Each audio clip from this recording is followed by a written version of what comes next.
Merci d'être venu nous voir pour que nous nous entretenions de l'importance de la parité.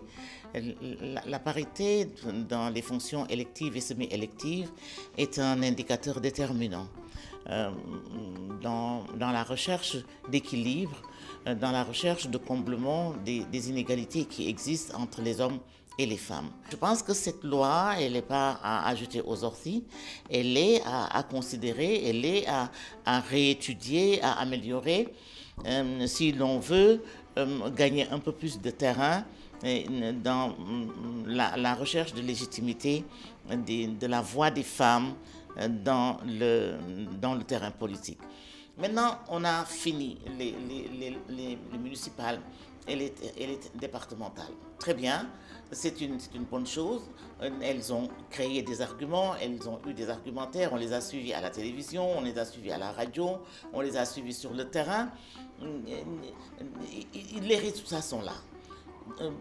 Vaille que vaille, elles sont là et beaucoup d'entre elles ont été investies et sont présentes sur les listes des candidats qui ont gagné la plupart des élections.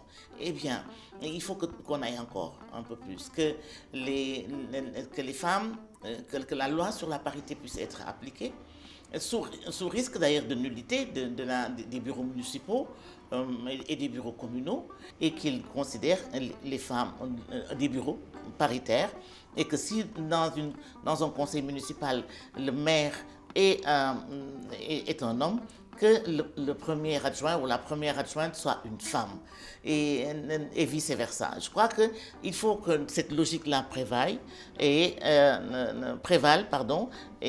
qu'on puisse récolter ce que les femmes ont semé durant la préparation de ces élections et durant même l'exécution du scrutin. Il faudrait voir comment nous allons pouvoir utiliser le gain que nous avons eu pendant ces élections-là et comment on pourra traduire ce gain en des termes beaucoup plus concrets, beaucoup plus évident dans les campagnes qui viennent, dans 5 mois ou dans 6 mois, ou pourquoi pas, et même si c'est un peu plus tard, peu importe, les législatives arrivent, les présidentielles aussi.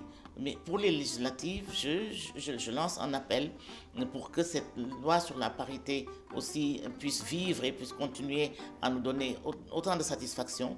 Il faut que les femmes se préparent.